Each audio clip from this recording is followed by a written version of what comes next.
જીવનભર હું તમે કમાઈએ છીએ, પણ એ કમાણી શું છે, ક્યાં સુધી છે?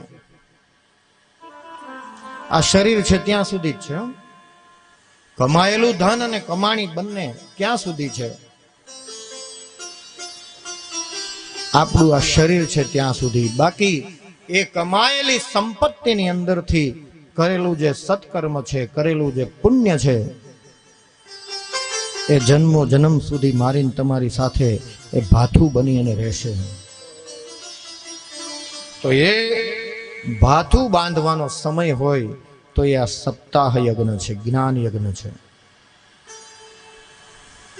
ક્યાંનું? તો કે આ જન્મનું નહીં, પણ આ જન્મ તો સુધરે જ, પણ અનેક જન્મોને સુધારવા માટેનું આ સત્કર્મ છે.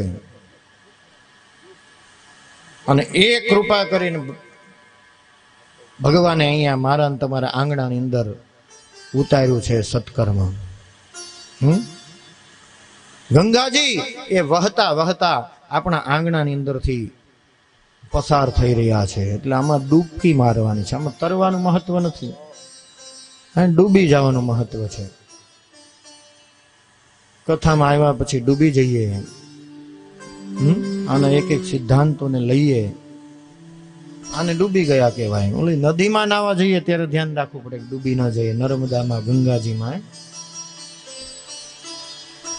પણ અહીંયા તો આ ભાગીરથી, ભાગવત ભાગીરથી, આની અંદર ડૂબી જવાનું છે 7 દિવસ સુધી મારે ને તમારે. હવે વક્તા અને શ્રોતા બે ડૂબી જાય તો જ એનો આનંદ છે. એટલે ખૂબ ભાવ સાથે અહીંયા બિરાજમાન 7 દિવસ સુધી થજો. અને એ જ ભાવ સાથે 7 દિવસ આ શ્રીમદ ભાગવત ભાગીરથીનું રસપાન આ મંડપની અંદર બેસીને કરજો. તો જરૂર આ 7 દિવસ છે, 7 દિવસ કે આ જન્મનું નહીં, પણ 7 જન્મનું મને તમને ભાથું બાંધી દેશે. આપણે ટૂરમાં જઈએ, પ્રવાસમાં, તો હવે તો પેકેટ થઈ ગયા. પહેલા તો થેપલા બનાવતા ઓલું, હવે તો રેડીમેડ થેપલા આવે. ઓર્ડર દઈ દો એટલે 100, 200, 500 જે જોઈએ. સૂકો નાસ્તો આવે પેકેટમાં. પણ પેલા ભાથું બાંધીને લઈ જતા, યાત્રામાં જતા ને એટલે ડબ્બા ભરી ભરીને, મોહનથાળ હોય, સુખડી હોય, બાપુ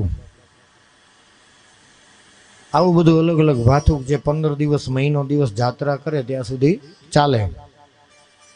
તો એક 15 દિવસ, મહિના દિવસની યાત્રામાં જઈએ તો આપણે ભાથું લઈ જઈએ છીએ. ચિંતા કરીએ જમશું છું, ભૂખ લાગશે ત્યારે શું જમશું, આવી ચિંતા કરીએ.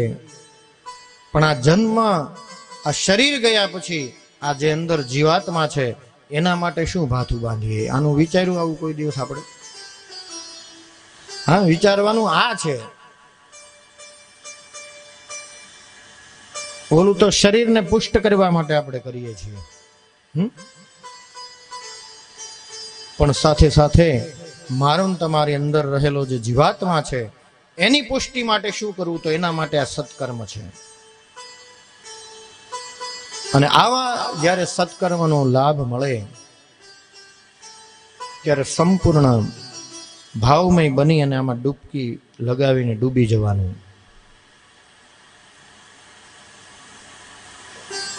7 દિવસ ભાવથી સાંભળવાનું.